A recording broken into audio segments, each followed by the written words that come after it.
Bagaimana menyikapi takdir ini ya? Sebagai hamba Allah, kita harus memposisikan kita sebagai yang terbatas. Yang tidak terbatas yaitu Allah Subhanahu wa taala, tentu posisinya adalah, kedudukannya adalah sebagai pemilik takdir kita, sedangkan kita tidak mampu untuk menjangkau pengetahuan Allah itu. Maka sikap kita adalah bagaimana melaksanakan perintah Allah dan menjauhi larangannya. Ini yang batas kita, seperti itu. Perintahnya Allah, tidak ada perintah untuk mengetahui kejadian besok hari. Tidak ada perintah Allah kita untuk tahu nasib kita besok di surga atau neraka. Tidak ada perintah itu. Jadi perintah Allah adalah amal soleh. Hai orang beriman, beramal solehlah kamu, bertakwa kepada Allah, sholatlah, berpuasalah, berzakatlah, berhajilah, sampai kamu meninggal dunia. Setelah mati tidak ada lagi kewajiban untuk itu, kan sudah mati. Lah pripun rijal, mun mati kok mun rampung urusannya, kan sudah selesai urusannya. Perintah Allah itu hanya pada waktu kita masih hidup, itu pun sesuai dengan kemampuan kita. Dan takdir Allah itu juga untuk kita terbatas, takdirnya untuk kita terbatas sesuai dengan kemampuan kita. La yukallifullahu nafsan illa wus'aha. Jadi itulah ketetapan Allah itu. Percayalah ya, yakinlah kepada Allah bahwa Allah itu baik untuk kita. Takdir Allah itu baik untuk kita. Tugas kita tadi, jangan sampai kita itu melampaui batas kita. Kenapa? Karena lah inilah seringkali kita itu tidak paham batas-batas kita, tidak paham batas kemampuan kita, tidak paham kita itu bodoh, tidak paham kita itu ilmunya tidak sehebat ilmu yang maha ilmu. Kita itu seringkali merasa kita itu hebat, cari tahu takdir kita besok di akhirat. Untuk apa? Untuk apa kita ingin tahu takdir kita besok hari? Untuk apa? Kalaupun kita tahu juga, apa terus kontribusi kita terhadap kehidupan ini? Untuk apa coba? Yang kita kan hanya diberi takdir kita sendiri. Masalah bagaimana takdir makhluk lain itu kita kan juga tidak diberitakan untuk apa? Untuk ngomong semua makhluk. Urusan bumi Allah sudah mengatur, urusan matahari Allah sudah mengatur, urusan bulan Allah sudah mengatur, urusan besok hari kejadian apa Allah sudah mengatur. Tinggal kita yang mengalami, tinggal kita yang melaksanakan. Nah, melaksanakan itu atas dasar perintah Allah. Kalau kita melaksanakan bukan atas dasar perintah Allah, ini jadi masalah. Akhirnya apa? Nasib kita itu menjadi penghuni neraka. Kenapa? Karena perintah Allah diabaikan. Padahal jelas Allah itu sudah memberi perintah. Jadi jangan ditulis terus begini ya. Ada kalimat yang lucu ini.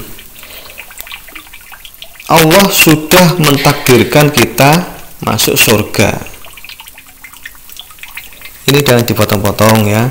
Kemudian kita tidak melaksanakan perintah Allah, kita berdosa, terus kita besok masuk neraka, padahal takdir awalnya masuk surga. Karena kita itu berbuat berdosa, kita masuk neraka. Ini enggak nyambung. Jadi rangkaian pola pikir begitu itu enggak nyambung. Takdir dasar kita ditakdirkan masuk surga. Karena kita berbuat jahat, banyak dosa, takdir berubah, kita masuk neraka. Ini bagaimana begitu? Ini rangkaian takdir yang kacau, tidak bisa begitu. Atau sebaliknya juga sama, dia bisa begitu. Nah, ini pemikiran atau rangkaian pola pikir yang carut marut, tidak runtut, tidak urut. Bahasanya itu tidak ilmiah ya. Sesuatu hal yang dipaksa untuk disatukan. Seperti kalimat kita begini ya. Jadi ada kalimat yang seringkali kita itu sering membuat kata-kata yang tidak runtut.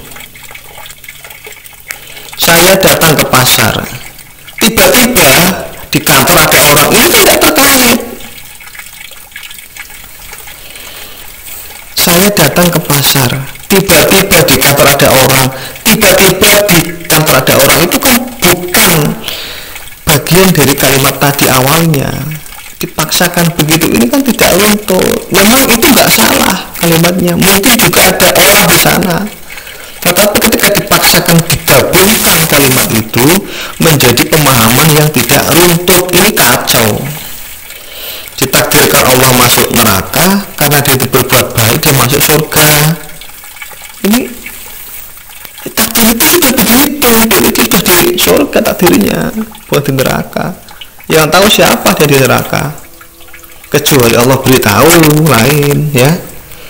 Jadi inilah harus kita buka hati kita, bagaimana kita menjadi seorang muslim. Maka kita itu diajarkan jadi seorang muslim pasrah.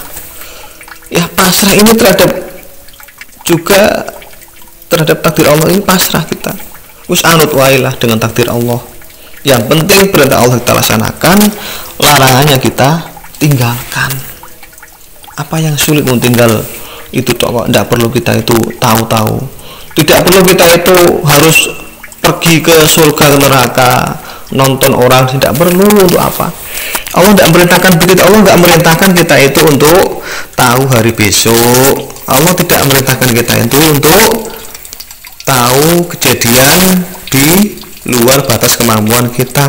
Yang diberitahu oleh Allah itu adalah batas-batas yang kita bisa tahu. Nah itu yang kita laksanakan.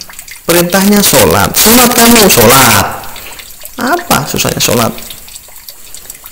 Gampang kan? Perintah kamu zakat. Apa ngeleng zakat ya?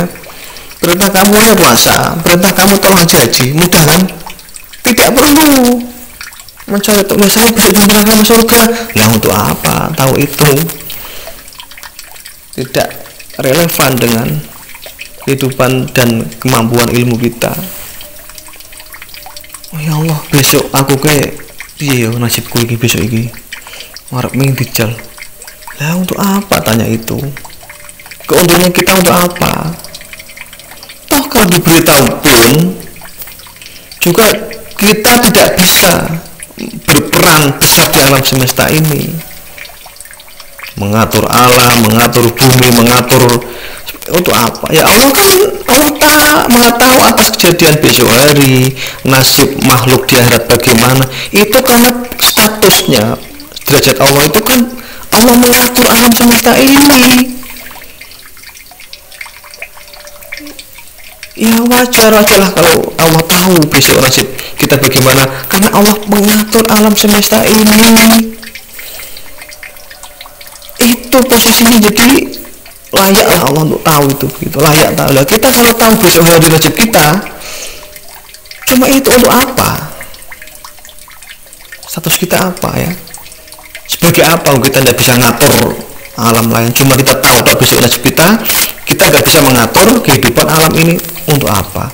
Nah Allah tahu nasib kita besok karena Allah itu layak untuk tahu. Jadi status Allah itu adalah pengatur alam semesta. Jadi itulah derajatnya. Jadi sesuai dengan kapasitas dan kapabilitasnya itu Allah sudah memenuhi syarat untuk tahu besok hari nasib kita, karena Allah itu mengatur alam semesta ini semuanya.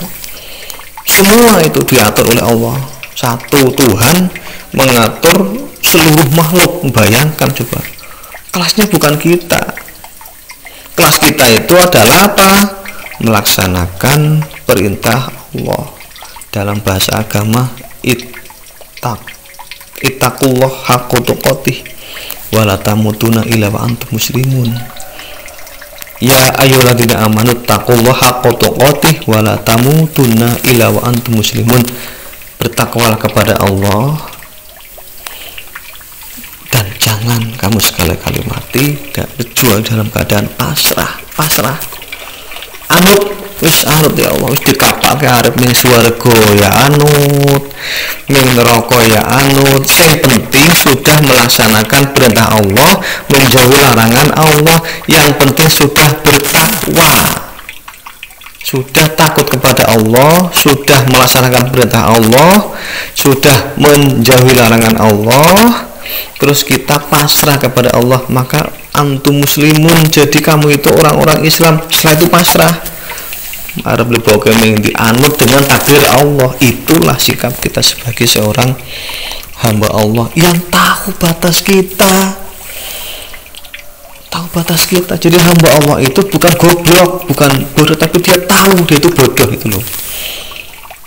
Hamba Allah itu bukan goblok, bukan tolol, tapi dia hamba Allah adalah orang yang faham kalau dia itu tolol. Saya ulangi lagi, jangan salah paham. Hamba Allah itu bukan bodoh, tapi hamba Allah itu faham kalau dia itu bodoh. Jadi bodoh itu begini maksudnya. Ya, kita itu kan sudah tahu Allah memiliki takdir terhadap kita, tapi kita masih beribadah kepada Allah, ya, dengan sengaja kita meninggalkan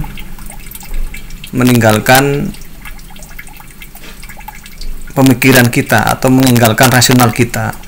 Kita masih saja beribadah kepada Allah, berupaya supaya kita itu tetap mendapatkan rahmat Allah, mendapatkan berkah Allah, dan mendapatkan hasanah Allah, entah di dunia maupun kelak di akhirat. Itu kan sesuatu yang dikatakan bodoh ya enggak, dikatakan tidak bodoh ya enggak. Sudah tahu ada takdir Allah, kita masih beribadah kepada Allah, kita masih berupaya untuk agar hidup kita itu kelak di akhirat tidak dimasukkan ke neraka. Kan enggak akan kuat kalau ke neraka, itu dipastikan enggak akan kuat. Ya itulah kebodohan kita. Nah, kepintarannya gimana? Kepintarannya kita itu, kita dalam saat yang sama kita bergerak menurut keinginan kita. Jadi kita punya kehendak. Disitulah kita itu, kehendak kita itu apa? Ya pintar juga kehendak kita supaya mendapatkan berkah Allah itu, mendapatkan pahala Allah itu pintar ya. Di situ kita kadang-kala ya pintar juga ya, beribadah supaya mendapatkan pahala itu juga pintar. Padahal pada waktu sama kita juga bodoh, karena sudah tahu ditakdirkan Allah di akhirat kemana, di surga atau neraka, kita nggak tahu, tetapi kita masih beribadah kepada Allah. Kebodohan yang pintar atau kepintaran yang bodoh, begitu tepatnya. Karena kalau bodoh mutlak nggak bisa. Masa orang bakul begini misalkan ya, sudah tahu ke neraka, kita mau ke neraka itu kan namanya terlalu. Sudah tahu di surga itu menyenangkan, terus kita itu tidak berusaha ke surga, itu juga tidak terlalu juga, itu kebangetan ya. Jadi itulah sikap kita bagaimana menyikapi takdir ini. Kita harus tetap berupaya untuk masuk surga. Harapannya apa? Mendapatkan kesenangan surga, mendapatkan pahala dari Allah. Pada saat yang sama kita harus juga bodoh. Jangan ingat lagi bahwa kita itu ternyata sudah ditakdirkan oleh Allah. Jadi ke surga, ke neraka itu kita sudah ditakdirkan oleh Allah. Jadi ketika kita mendapatkan pahala pun itu sudah Allah takdirkan untuk kita. Jadi jangan terus setelah kita itu beribadah rajin, giat beribadah, ternyata setelah di akhir kita masuk neraka. Tapi insya Allah ini tidak ya, kecuali Allah berkehendak lain, karena memang ada hukumnya. Jadi ada hukumnya, itu ada hukumnya bahwa kebaikan itu akan dibahas dengan kebaikan. Jangan khawatir, siapapun yang baik itu Allah akan melihat, walaupun itu kebaikan sebesar biji dzarrah. Dan apabila punya kejahatan juga Allah melihat, walaupun sekecil atom apapun Allah melihat, dan itu akan menjadi pertimbangan para malaikat untuk mengevaluasi kita. Ya, semoga kita sebagai muslim mampu untuk menjadi hamba Allah yang betul-betul ikhlas beribadah karena Allah Ta'ala, beribadah karena Allah Ta'ala, tidak mengharapkan surga, juga jangan sampai masuk neraka. Demikian, amin Allahumma amin ya.